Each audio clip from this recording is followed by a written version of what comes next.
Ուրեմն, այստեղ այս առաջին գլխի բովանդակությունն եմ հիշեցրել, որ խոսում էինք գաուսյան բաշխումների տարբեր հատկությունների մասին, եւ այսօրվա հիմնական թեման կվերաբերվի արդեն այն դեպքին, երբ որ մենք գաուսյան բաշխումից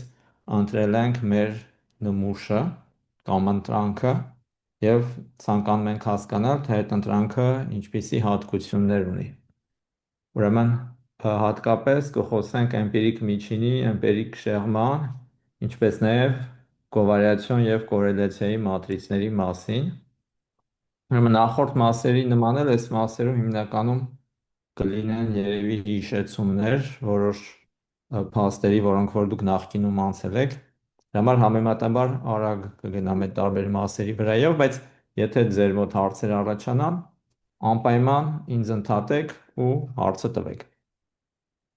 Այսօր մի քիչ կարող ավելի խիտ լինի թեման, այդ իսկ պատճառով վերջում վարժություն չեմ պատրաստել, բայց ընթացքում, քանի որ ապացույցներ են լինելու, դա էլ մի քիչ վարժությունների նման կլինի։ Ուրեմն, որն է մեր ընդհանուր իրավիճակը, որում մենք հիմա գործ ենք ունենալու, ենթադրում ենք, որ ունենք n պատահական վեկտորներ x1, x2, xn-ը,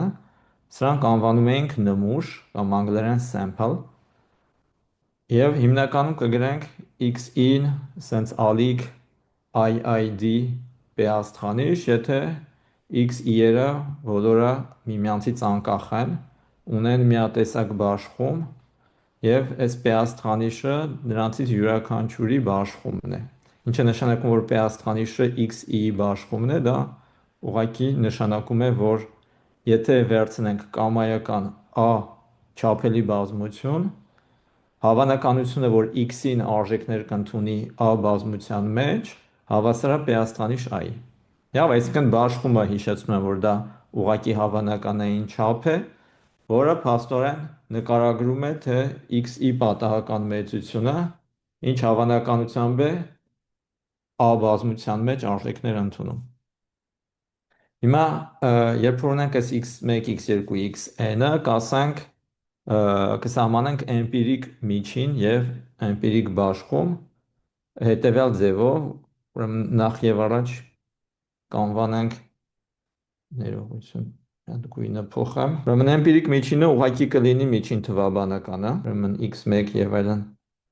xn նմուշի էմպիրիկ միջին թվաբանականը կնշանակենք x գծիկով n-ով, մեկը բաժանած n գումար x-ի եւ էմպիրիկ շեղում կամ դիսպերսիա հետեւյալ մեծությունը սիգմա գլխարկով n քառակուսին հավասար է մեկը բաժանած n գումար 9 հավասար է 1-ից մինչև n x-ից հանած x գծիկով n քառակուսի։ Ուրեմն այս առաջին դեպքում, երբ որ էմպիրիկ միջին ենք սահմանել, այստեղ ուրեմն x-ը կարող են լինել կամայական պատահական մեծություններ p չափանի վեկտորական տարածությունում արժեքներ ընդունող, իսկ երբ որ էմպիրիկ շեղումն ենք սահմանում, այստեղ արդեն պետք է լինեն իրական արժեքներ ընդունող պատահական մեծություններ, այնպես որ այստեղ կհամարենք, որ x-ները օմեգայից r են։ Չափողականությունը հավասար է 1-ի։ Հիմա նայեք, եթե բնականաբար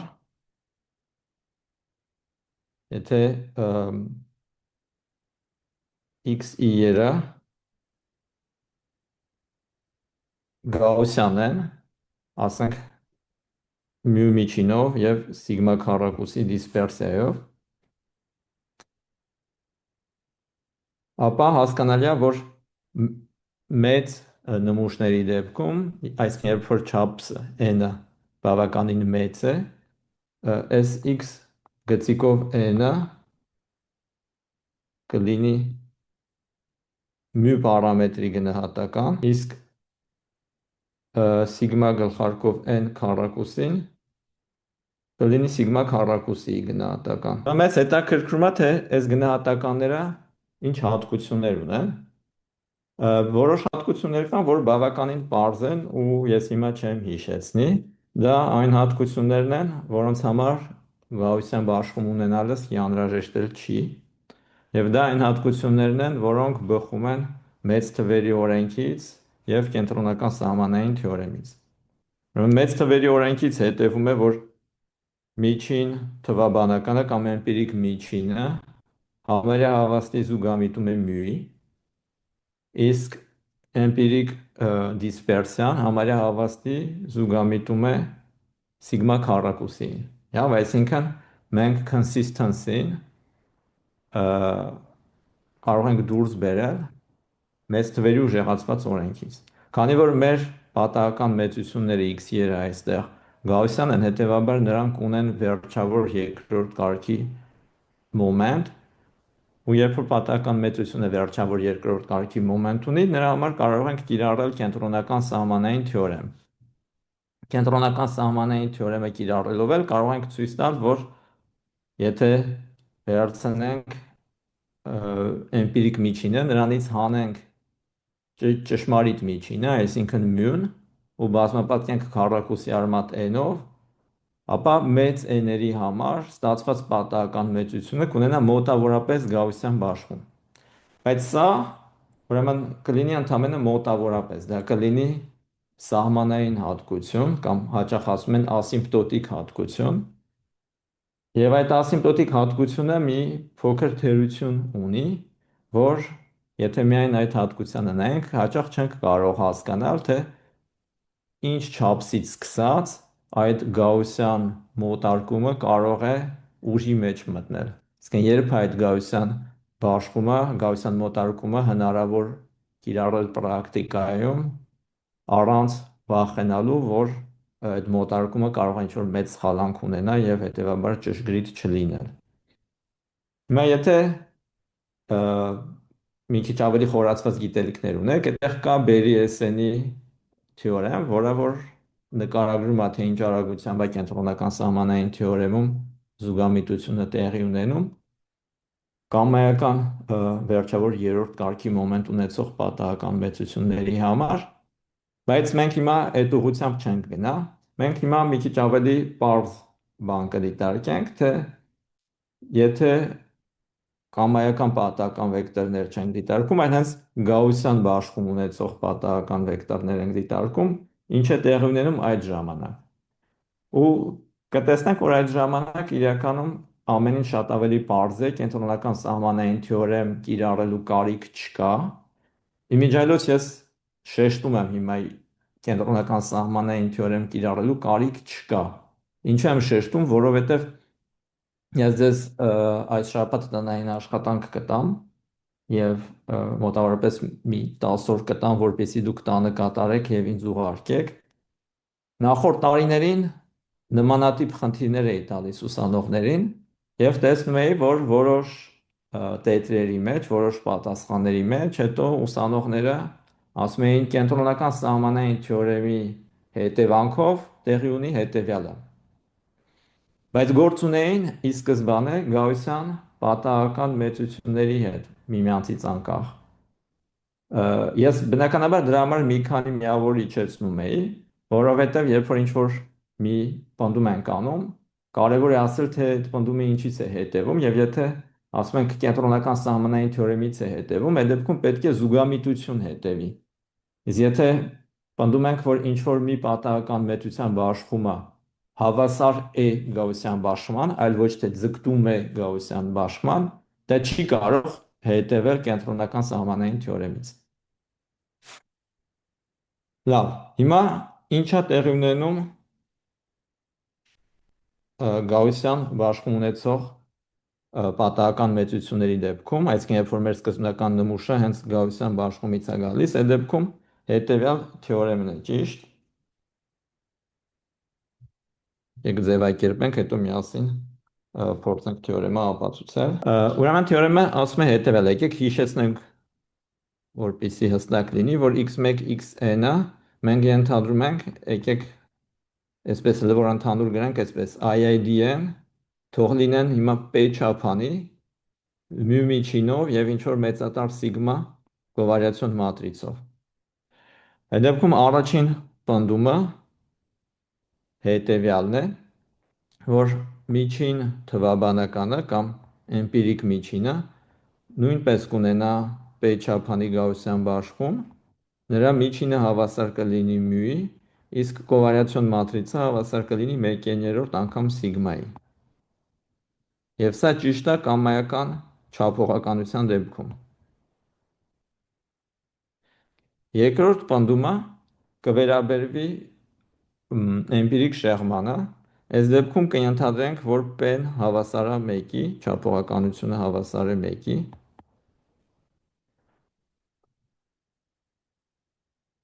եւ այդ դեպքում գիտենք, որ էմպիրիկ շեղումը, եթե ճիշտ նորմալիզացնենք, այսինքն ճիշտ գործակցով բազմապատկենք, ճիշտ գործակիցն էլ այստեղ n-ը բաժանած սիգմա քառակուսին է։ Եթե բազմապատկենք սրանով, այդ սիգմա գլխարկով քառակուսի n-ը,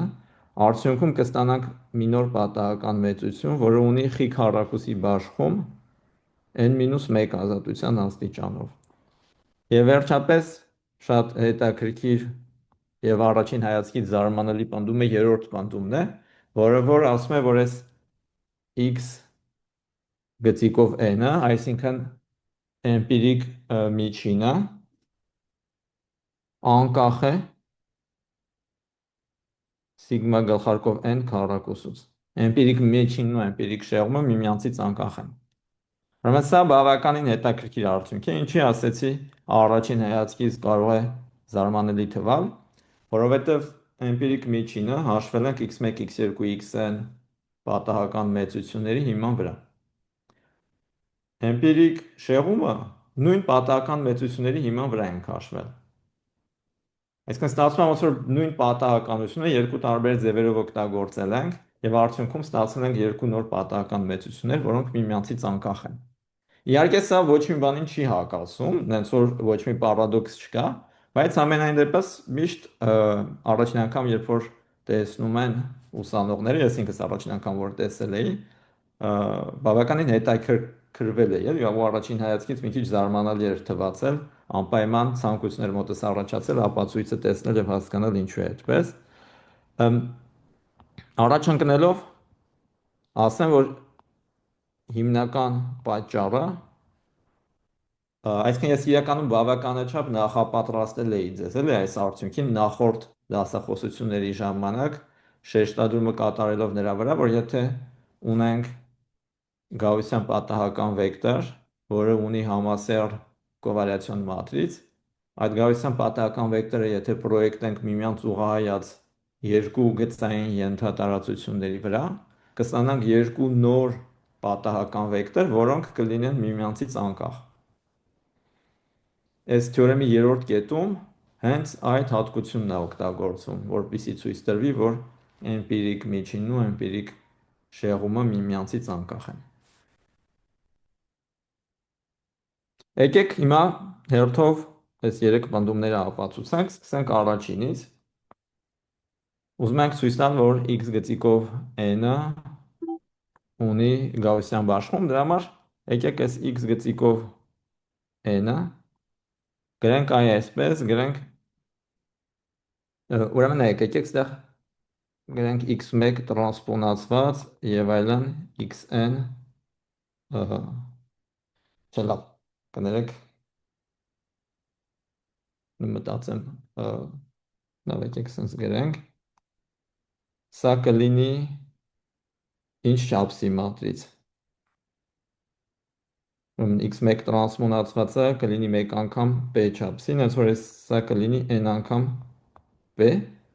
եւ բազմապատկենք սա 1 եւ այլն 1 վեկտորով, որտեղ 1-երը գրել ենք էլի n անգամ։ Եվ որ գրել ենք n անգամ, սա նշանակում է, որ սա մի մատրից է, որը կարելի է ասել 1 անգամ n չափողականություն ունի, հետևաբար արտադրյալը կունենա 1 անգամ p չափողականություն, որպեսզի p անգամ 1 լինի, պետքա տրանսպոնացնենք, նենց որ եկեք սա ավելի ճշգրիտ ու ավելի բարձ գրենք այսպես x1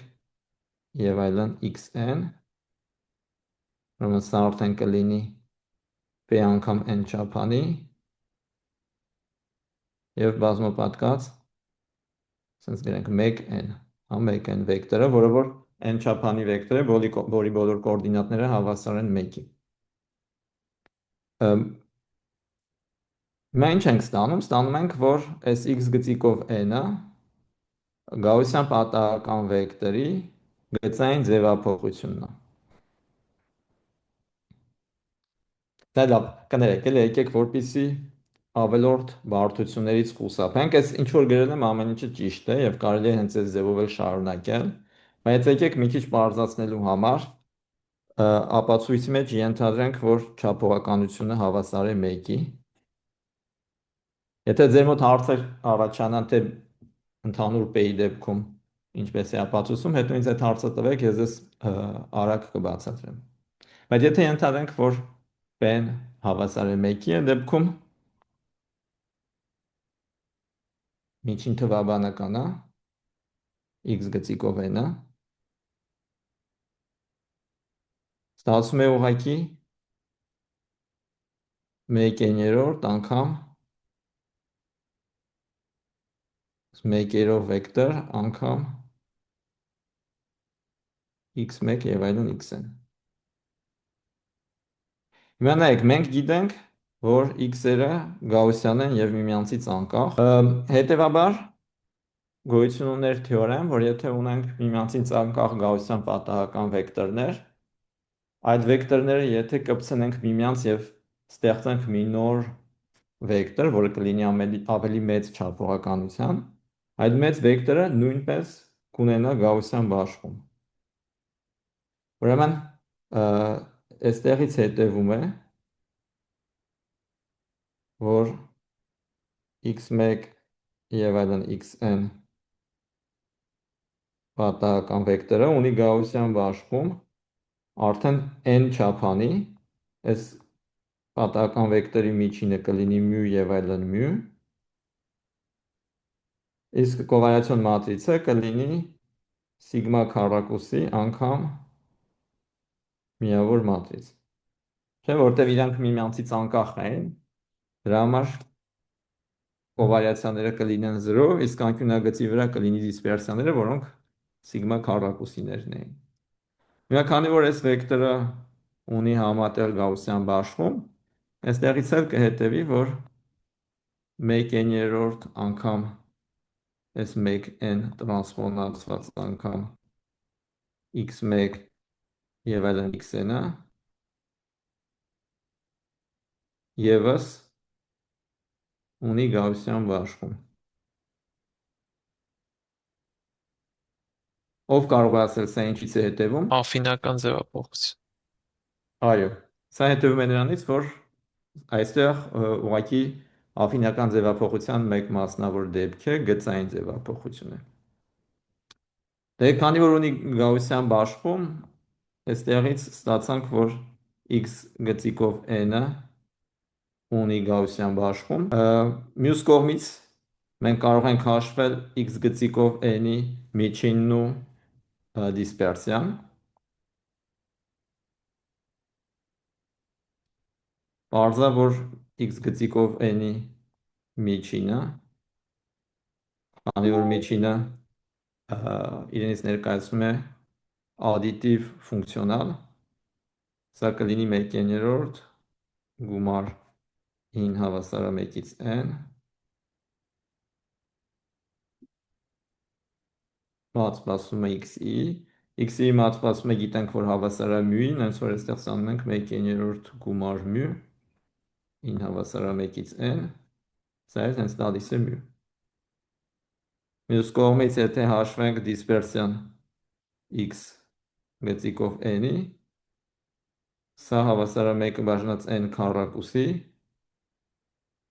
դիսպերսիա գումար x-ից։ Հիմա եթե անկախությունը օգտագործենք x-երի, դրանից կարող ենք դուրս բերել, որ գումարի դիսպերսիան հավասար է դիսպերսիաների գումարին։ Այնպես որ այստեղ ստանում ենք 1 բաժանած n քառակուսի գումար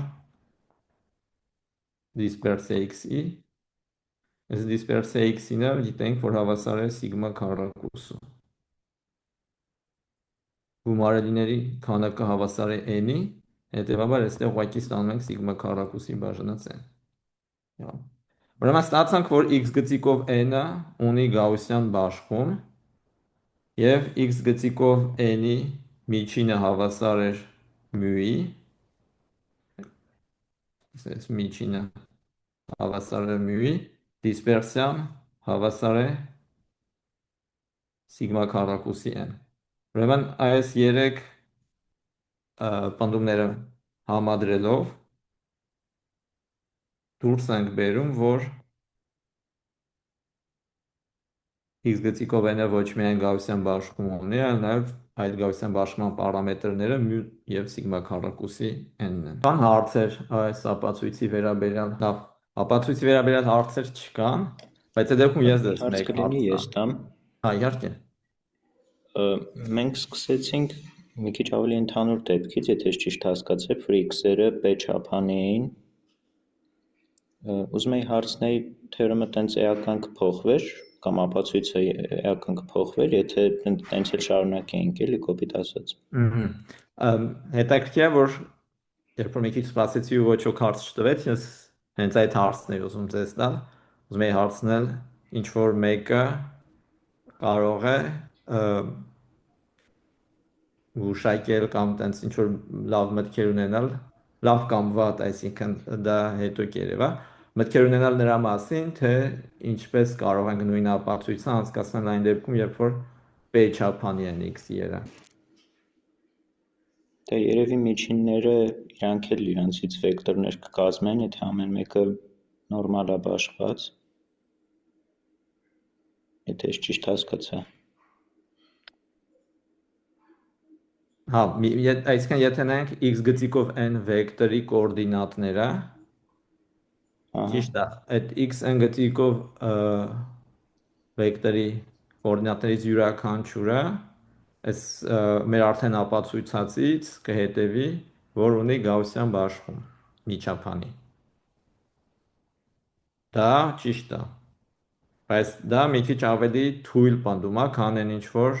թեորեմի մեջ է գրված։ Թեորեմի մեջ գրված է, որ համատեղ բաշխումն էլ պետք է լինի գաուսյան։ Նայեք, իրականում ես ապացույցը առաջին տողից հետո փոխեցի, գրեցի p-ն հավասար է 1 դեպքում, որովհետև զգացի, որ այս առաջին տողի իմ գրած հավասարությունը օգտագործելով անհրաժեշտ կլիներ մի քիչ ավելի խորացված գիտելիքներ ունենալ գաուսյան մատրիցների վերաբերյալ։ Մենք մինչև հիմա միմյանց հետ ձեր հետ ասենք տեսել ենք այն դեպքը, երբ որ պատահական վեկտորը ունի գաուսյան բաշխում, կան նաև ասենք կա տենց մեծ տեսություն պատահական մատրիցներին վերաբերվող random matrix theory և պատահական մատրիցների համար էլ կարելի է սահմանել, ինչն ենք անվանում պատահական մատրիցի բաշխում, երբ պատահական մատրիցը գաուսյան բաշխում ունեցող և այդ դեպքում էլ կարելի ասել, որ եթե ունեք պատահական մատրից, որը ունի գաուսյան բաշխում, կիրառում եք գծային ձևափոխություն, արդյունքում ստանում եք մատրից կամ վեկտոր կամ իրական թիվ, որոնք որ էլի կունենան գաուսյան բաշխում։ Կամ մի հնարավոր տարբերակը դա էր, բայց ես կանգ առա, որովհետև այդ պատահական մատրիցների մասին մենք մինչև հիմա չենք խոսել ու ես ենթադրում եմ, որ այլ դասընթացներում էլ առանձնապես ժամանակ չի հատկացվել պատահական մատրիցներին, բայց կարելի էր նաև մի քիչ ուրիշ ձևով գրել ապացույցը, կարելի էր ոչ թե x1, x2, xn-ը իրար կողք գրելով մատրից ստանալ, այլ ուղղակի x1 վեկտորի ներքևում գրել x2 վեկտորը, դրա ներքևում xn վեկտորը, և այդ դեպքում, եթե այդպես գրեինք, եկեք ես տեղ փորձեմ այդ արագ ապացույցը չեմ գրի ամբողջությամբ, ուղղակի միտքը էլի հայտնելու համար, այստեղ սենց մի քիչ տեղ առանձնացնեմ։ Նայեք, եթե մենք սենց իրար ներքև գրենք x1, եւ այլն xn, սրանցից ամեն մեկը p չափանի վեկտոր է, եթե իրար տակ գրենք, ուրեմն սա կարող ենք ցույց տալ, որ կլինի մի հատ նոր վեկտոր գաուսյան, որը կունենա n անգամ p չափողականություն։ Այս նոր վեկտորի միջինը կլինի այսպիսին μ, հետո էլի μ, հետո էլի μ։ Ինչի կլինի գաուսյան, որովհետև մենք արդեն ցույց էինք տվել նախանցած դասի ժամանակ, որ եթե միմյանցից անկախ գաուսյան վեկտորներ կպցնում ենք իրար, ստանում ենք էլի գաուսյան վեկտոր։ Մենք ցույց էինք տվել երկու վեկտորի դեպքում, ինդուկցիայով կարելի է դա ընդհանրացնել կամայական քանակի վեկտորների համար։ Ուրեմն կամայական քանակի միմյանցից անկախ գաուսյան վեկտորներ միմյանց կպցնելով ստանում ենք մի ավելի մեծ վեկտոր, որը էլի գաուսյան է։ Հետևաբար այս մեծ x1, x2, xn վեկտորը կլինի գաուսյան։ Միջինը ես տեղ գրեցի, կովարիացիոն մատրիցն էլ կարող եմ գրել, բայց իրականում դրա կարիքը չկա, որովհետև մեր համար իրական է, որ այս մեծ վեկտորի համատեղ բաշխումը գաուսյան է։ Հետո բավականին հեշտ կարելի է ցույց տալ, որ x գծիկով n-ը, այսինքն էմպիրիկ միջինը, ստացվում է այս մեծ մատրիցից գծային ձևափոխությամբ։ Դուք որպես վարժություն կարող եք փորձել դուրս գրել այն մատրիցը,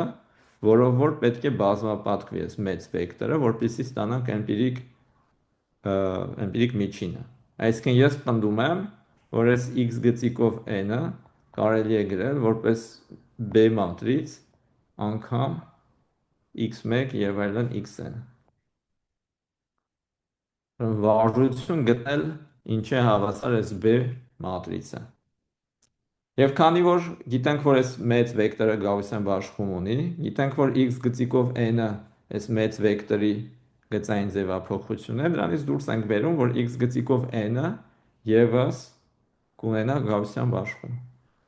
Ու երբ որ ստացանք, որ x գծիկով n-ը եւս ունի գաուսյան բաշխում, դրանից հետո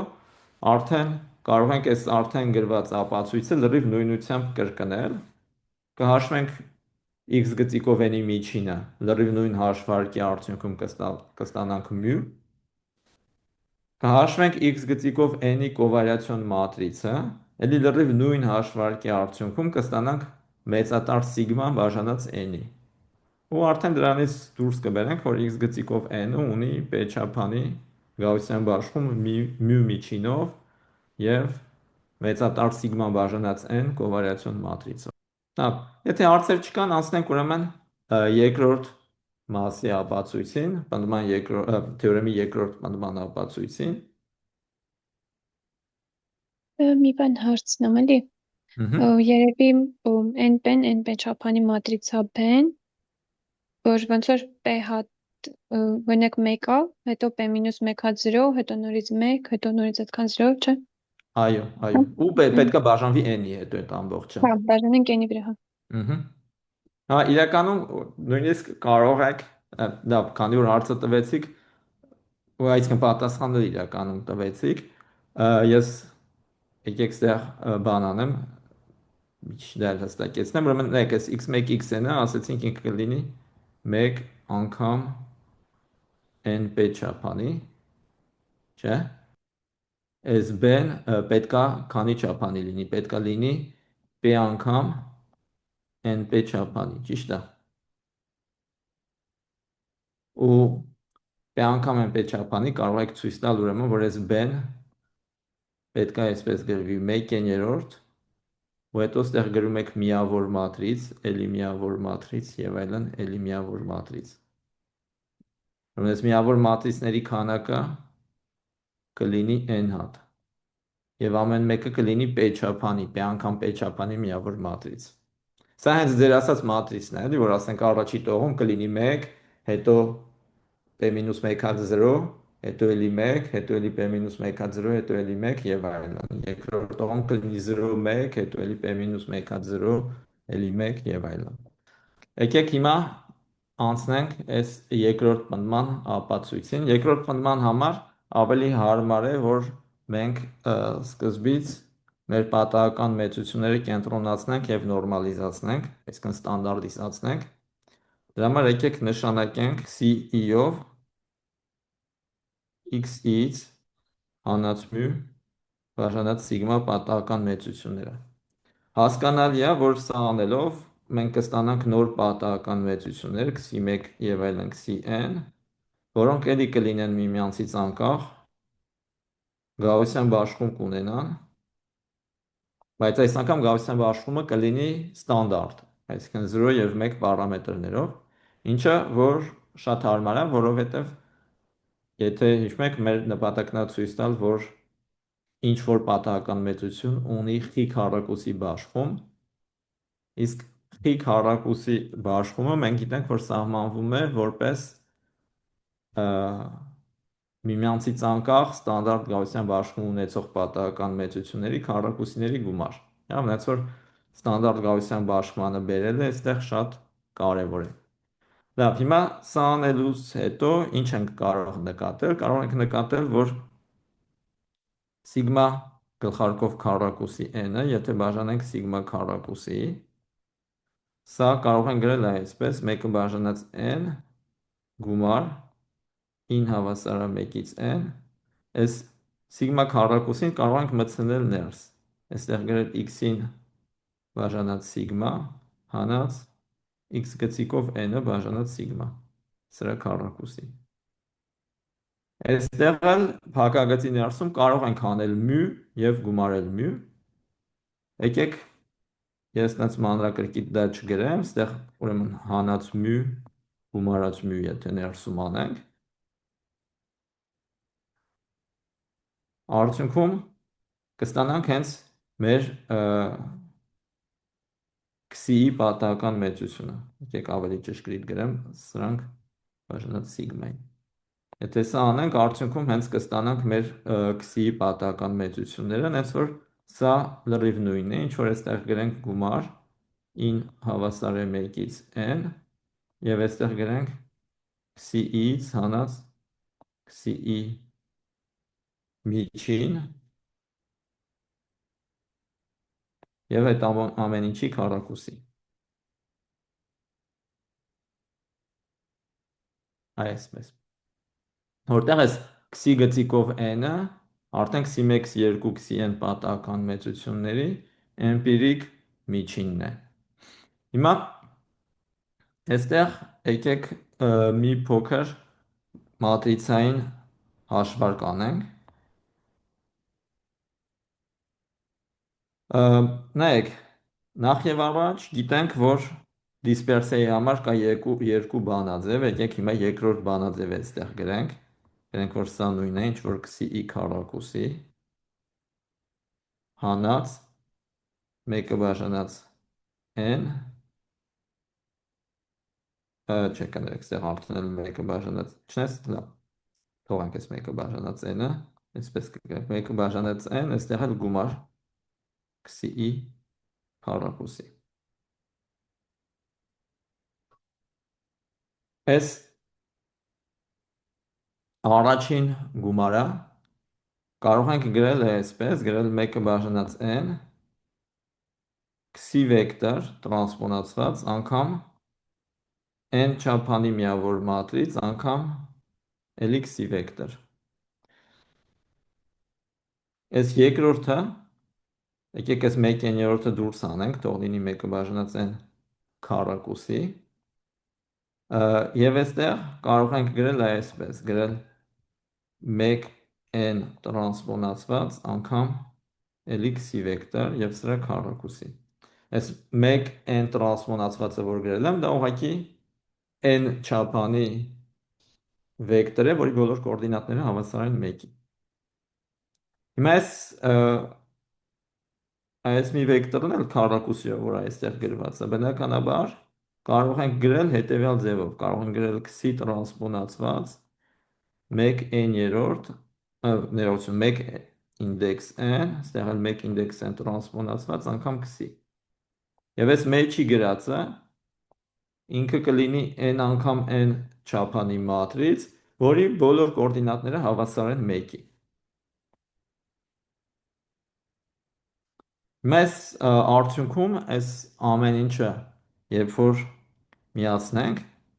կստանանք 1n-երորդ xi տրանսպոնացված, ստեղ կստանանք միավոր մատրից հանած 1n-երորդ 1n անգամ 1n տրանսպոնացված անգամ xi։ Եկեք այս մեջի մատրիցի անունը դնենք P։ Հիմա այս P մատրիցը ունի շատ հետաքրքիր հատկություն, որ այս P մատրիցը իրենից ներկայացնում է օրթոգոնալ մատրից և այն կամայական վեկտոր պրոյեկտում է այն ենթատարածության վրա, որի էլեմենտները այնպիսի վեկտորներ են, որոնց կոորդինատների գումարը հավասար է 0-ի։ Եվ այսինքն 0 միջին ունեցող վեկտորների վրա է պրոյեկտում։ Հենց որ եկեք շարունակության համար, եկեք ես մի հատ copy paste անեմ, ավելավա տեղափոխենք հաջորդ էջ։ Հիմա ես ինչ եմ պնդում եմ, որ այս P վեկտորը պրոյեկցիոն մատրից է և պրոյեկտում է Rn-ի n-1 չափանի ենթատարածության վրա։ Եկեք երկու բառով բացատրեմ, թե ավելի հեշտ միգուցե ինչպես կարող ենք հասկանալ, որ n-1 չափանի ենթատարածության վրա է պրոյեկտում։ Նայեք, այս in-ը, որ գրված է, միավոր մատրիցն է։ Միավոր մատրիցը պրոյեկցիոն մատրից է և պրոյեկտում է n չափանի ենթատարածության վրա, որը որ հենց ամբողջ տարածությունն է։ Այստեղ որ գրել ենք 1n տրանսպոնացված, այս մատրիցը բնականաբար 1 ռանգ ունի։ Ինքն էլ է պրոյեկցիոն մատրից, երբ որ 1n-ով ենք բաժանում և իր ռանգը հավասար է 1-ի։ Ինչ է իր ռանգը հավասար 1-ի, ով կարող է ասել։ Երևի պարզ բացատրություն։ Բոլոր թվերը մեկ են, ստացվում անկախ մաքսիմալ անկախությունների քանակը մեկ է։ Ճիշտ է։ Բոլոր անդամները մատրիցի 1 են հավասար, ուրեմն բոլոր տողերը միմյանց հավասար են կամ բոլոր սյուները միմյանց հավասար են։ Ուրեմն բնականաբար ռանգը 1 է։ Ուրեմն այս էլ է պրոյեկցիոն մատրից, որի ռանգը հավասար է 1-ի։ Եթե միավոր մատրիցից հանում ենք ինչ-որ պրոյեկցիոն մատրից, ստանում ենք էլի պրոյեկցիոն մատրից, բայց այս անգամ օրթոգոնալ տարածության վրա է պրոյեկտում։ Հենց որ 1 չափանի տարածության օրթոգոնալ տարածությունը կլինի n-1 չափանի ենթատարածություն։ Դրա համար այստեղ ստանում ենք n-1 չափանի ենթատարածություն և արդյունքում փաստորեն մենք հիշում եք, sense theorem էինք ձևակերպել, որ եթե P-ն ինչ որ չափանի ենթատարածություն է, ենթատարածության վրա պրոյեկցիոն մատրից է, ապա այս P-ն կարող են գրել որպես գումար ուժի անգամ ուժի տրանսպոնացված, G-ն հավասար է 1-ից մինչև n-1, ու այդ դեպքում արդեն ստանում ենք, որ n սիգմա գլխարկով քառակուսի բաժանած սիգմա քառակուսին կլինի xi տրանսպոնացված գումար ուժի անգամ ուժի տրանսպոնացված, G-ն հավասար է 1-ից n-1 անգամ xi, սա էլ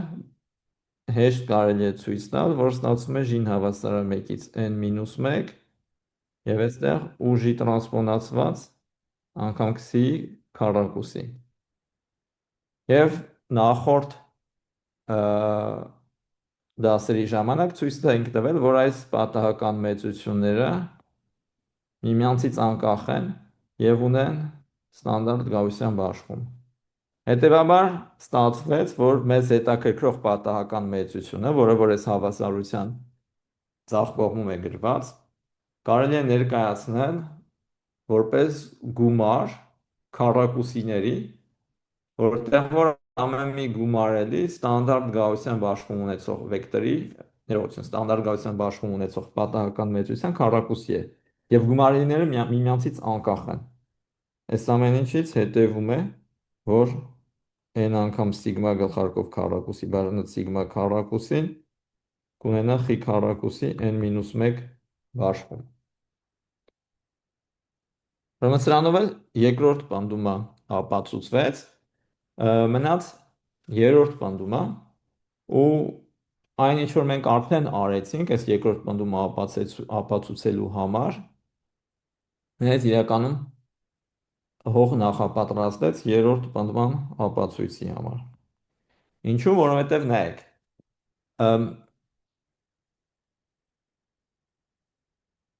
եկեք նայենք ինչ է իրանից ներկայացնում։ Այստեղ էլի միջափանի դեպքն ենք հիշեցնում, որ էլի միջափանի դեպքն ենք դիտարկում։ Այդ դեպքում x գծիկով n-ը ասեցինք, որ հավասար է 1n-երորդ, այստեղ ասեցինք 1n տրանսպոնացված անգամ այս x1 եւ այլն x-n-ը։ Սա էլ բնականաբար կարող են գրել այսպես 1n-երորդ անգամ այս մատրից, այս x1 եւ այլն x-n-ի փոխարեն եկեք մեր քսիերով գրենք, հա։ Եթե քսիերով գրենք, այստեղ ստացվելու է μ-ին գումարած սիգմա անգամ քսի։ Ուրեմն սա կստացվի այս 1n-երորդ 1 տրանսպոնացված μ-ն հեշտ կարելի է հաշվել, սա հավասար է հենց μ-ի գումարած,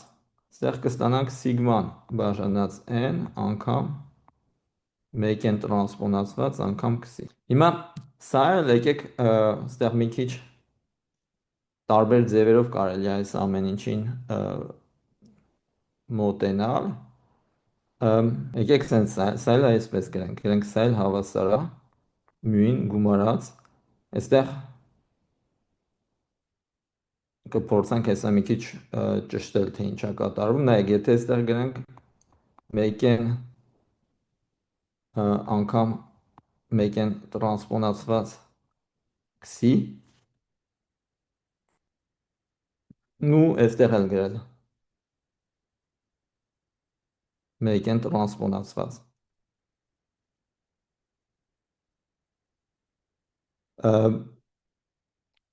Սա ինչի է նույնը, այստեղ էլ պետք է գրել n քառակուսի։ Եկեք հիմա հասկանանք, թե ինչու է այս գրածը ճիշտ։ Այս 1n անգամ 1n տրանսպոնացվածը ինչի է հավասար։ Չեք ներողություն, այս 1n տրանսպոնացված անգամ 1n ինչի է հավասար։ Դե բոլորը մեկեր են։ Հենց որ այս երկուսի սկալյար արտադրյալը կտա n, ճիշտ է։ Դրա համար այս ներքևում գրեցի n քառակուսի, որպեսզի վերևի տողին հավասար լինի։ Մյուս կողմից գիտենք, որ մատրիցների բազմապատկումը ասոցիատիվ է, զուգորդական է։ Հետևաբար մենք այս նույնը կարող ենք նայել այս տեսքով, ստեղ գրել 1n անգամ 1n տրանսպոնացված, հետևաբար այս ինչ որ գրել ենք, սա ուղղակի նույնն է, ինչ որ գրենք μ-ին գումարած սիգմա բաժանած n անգամ 1n տրանսպոնացված անգամ ստեղ գրեմ սենց p1 անգամ քսի,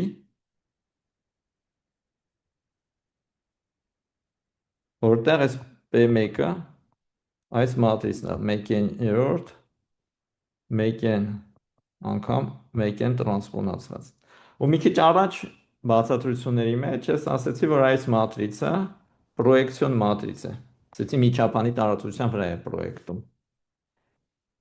Ի հավելումը դրան, երբ որ նայենք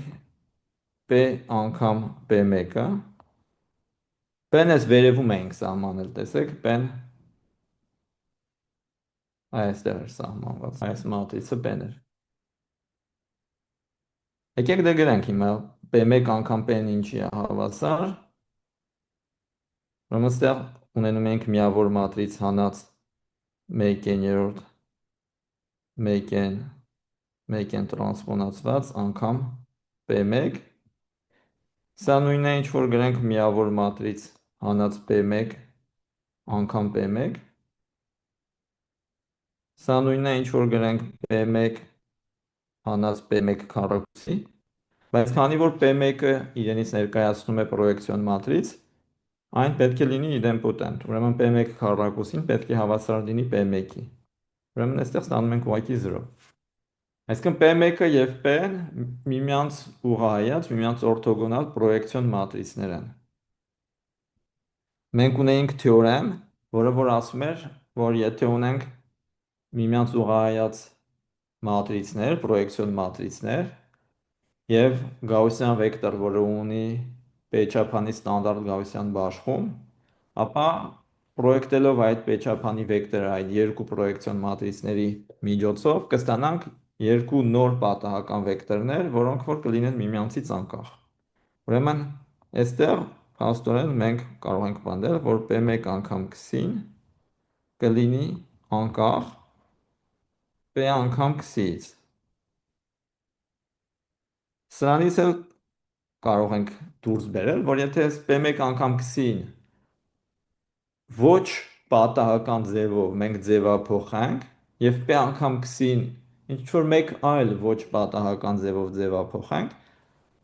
էլի կստանանք միմյանցից անկախ պատահական մեծություններ կամ պատահական վեկտորներ։ Դե եկեք այս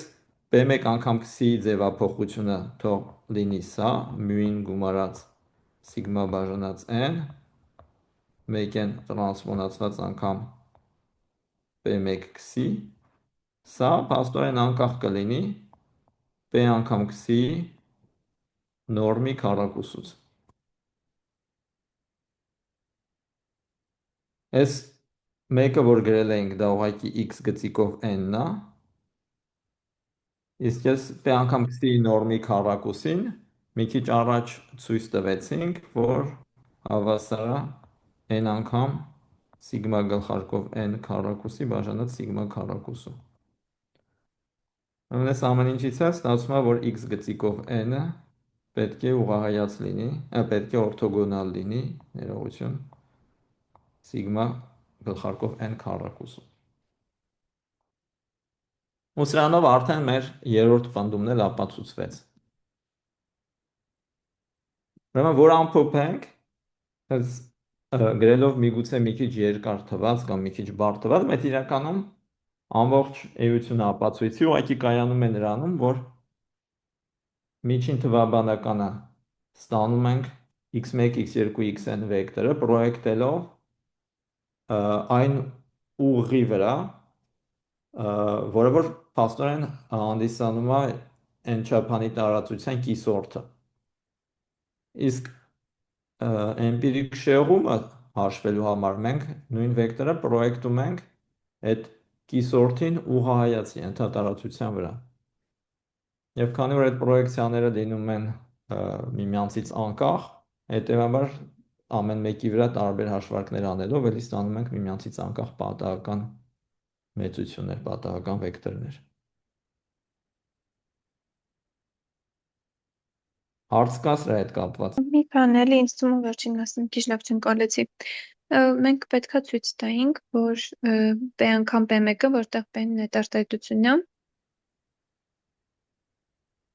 in in մինուս 1-ներորդ ու 1-երով։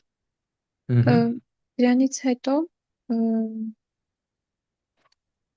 ու այստեղ P1-ը որ խնդրեմ կասեք որտեղից էր։ Հեսա կասեմ մի վարքյան։ Բիչը փոխեմ որ P1-ի նշանակումը հասկացա, բայց ինքը ոնց որ համետարտահայտության մեջ կար համբանում։ Նայեք, P1-ը, մենք միջև այդ P1 նշանակումը չենք ներմուծել, մենք այստեղ ենք ներմուծում P1 նշանակումը, հա?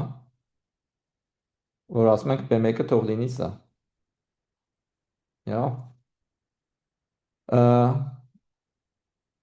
Ու երբ որ P1-ով սա ենք նշանակում, եթե վերադառնանք երկրորդ պնդման ապացույցին, կտեսնենք, որ երկրորդ պնդման ապացույցի մեջ այս P մատրիցը, որ մենք ներմուծել էինք, ինքը այս տեսքը ուներ։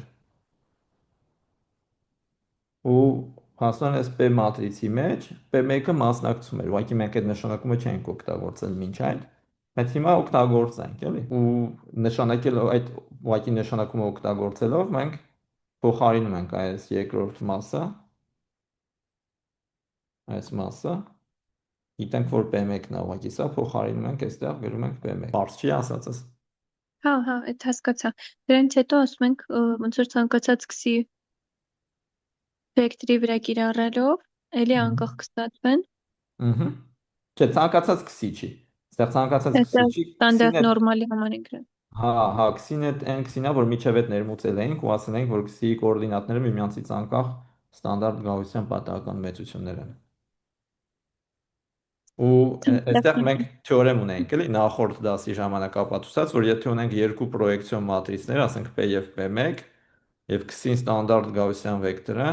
եթե P-ն եւ P1-ը միմյանց օրթոգոնալ են, ապա P1 քսին անկախ կլինի P քսիից։ Այդ նախորդ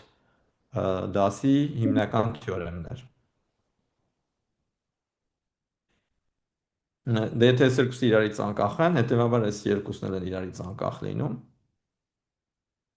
Ու հետո արդեն զուտ ուղղակի թվաբանությունը, թե ինչու է այդ ամեն ինչից հետևում, որ x-n գծիկովը սիգմա գլխարկով n քառակուսուց անկախ կլինի։ Լավ, շնորհակալություն։ Խնդրեմ։ Եկեք դե լավ, մեզ մնացած 10 րոպեում անցնենք այս 6-րդ մասին, որը որ կլինի մի քիչ ավելի կարճ, բայց կարող եմ ասել նույնքան կարևոր, որտեղ այսօր մենակ էմպիրիկ կովարիացիոն մատրիցի մասին կհասցնենք խոսել, նկատեցի, որ տաղ սխալ եմ արել, հեսա արագուղ եմ, այսօր մենակ էմպիրիկ կովարիացիոն մատրիցի մասին կխոսենք, էմպիրիկ կորելացիայի մատրիցի մասին կխոսենք մյուս անգամ, ուրեմն նույն իրավիճակում ենք գտնվում, էլի ունենք x1 եւ այլն x-ն-ը, բայց այս անգամ p-ն ենթադրում ենք, որ 1-ից մեծ է, ուրեմն միմյանցից անկախ են, ունեն μ միջին եւ սիգմա կովարիացիոն մատրից։ Գիտենք, որ եկեք գրենք, լավ, μ-ն պետք է լինի p չափանի, սիգման էլ p անգամ p չափանի եւ սիգման պետք է լինի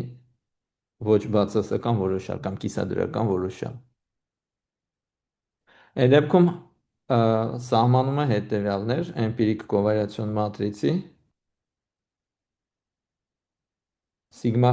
գլխարկով n-ով նշանակում ենք 1/n գումար xi անգամ xi տրանսպոնացված հանած x գծիկով n անգամ x գծիկով n տրանսպոնացված։ Ուրեմն այս մատրիցը կոչվում է կովարիացիոն մատրից։ Ներողություն, էմպիրիկ կովարիացիոն մատրից։ Անգլերեն կամ ասում են sample covariance matrix, կամ ասում են empirical covariance matrix, երկու տերմիններն էլ օգտագործվում են։ Մի փոքր հիշեցում, որը եթե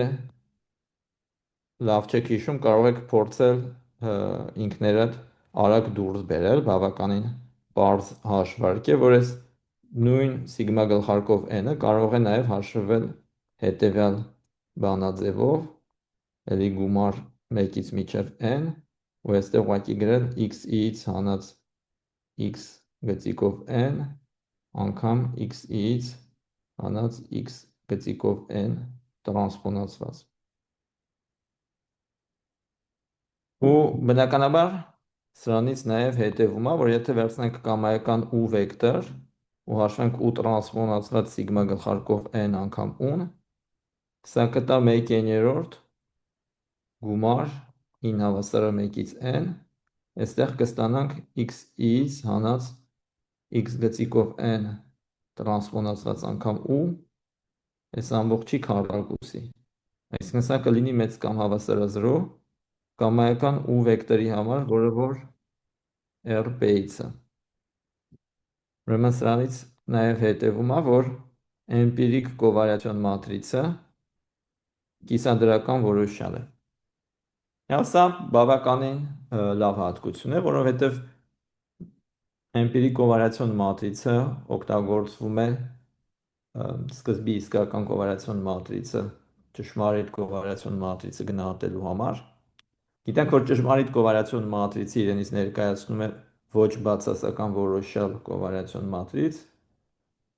հետևաբար իր գնահատականն էլ նպատակահարմար կլիներ, որ էլի լիներ ոչ բացասական որոշյալ։ Ու ամեն ինչ լավ է դասավորված, հենց այս էմպիրիկ գովարյացիոն մատրիցը ոչ բացասական որոշյալ է։ Եկեք սրա հետ կապված մի կարևոր դիտարկում անեմ, որ ես նկատել էի, որ այլ դասընթացներում չի արվել, այս տարբեր մեծությունները միգուցե ներմուծվել են, բայց այս դիտարկումը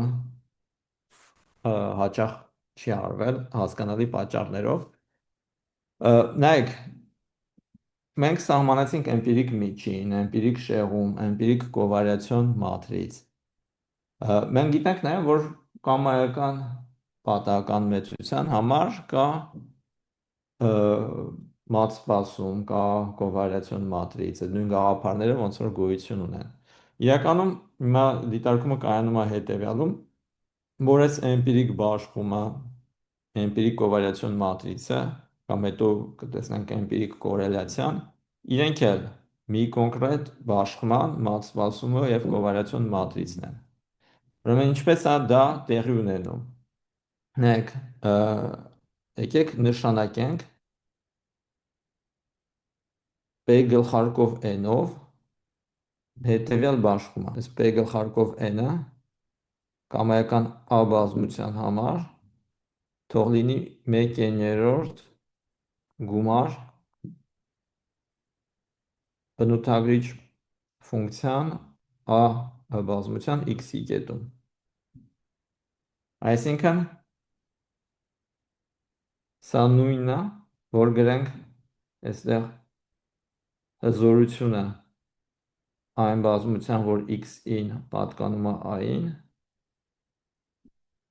բաժանած նմուշի չափսի վրա։ Այս սահմանումը համարժեք է նրան, որ ասենք, որ այս P գլխարկով n-ը ուղղակի դիռակի չափերի միջին թվաբանականն է։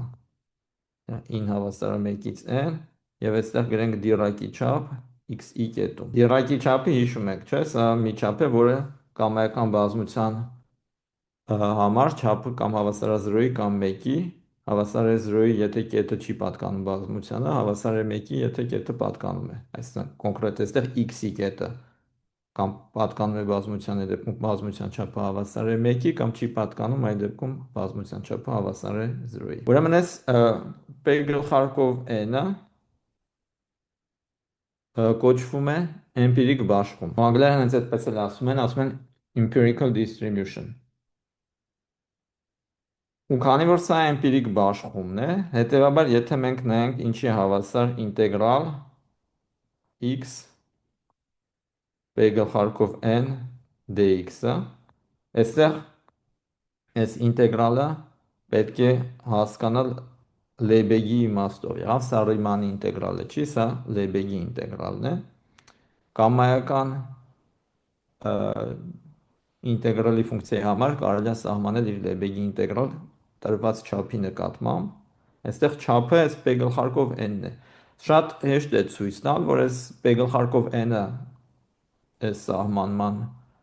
սահմանմամբ տրված կլինի չափ, այսինքն կբավարարի չափի բոլոր պահանջված հատկություններին։ Այսինքն կլինի դրական ամբողջ բազմության չափը հավասար է 1-ի, դատարկ բազմության չափը հավասար է 0-ի եւ բավարարում է սիգմա additivությանը։ Երբ որ այս ինտեգրալը հաշվենք, նայեք, քանի որ գիտենք, որ P գլխարկով n-ը ինքը դիռակի չափերի միջին թվաբանականն է, սա ուղղակի կլինի 1/3 գումար 9 հավասար է 1-ից n ինտեգրալ x եւ այստեղ կլինի դիռակի չափը։ Իսկ դիռակի չափը կամայական ֆունկցիայի համար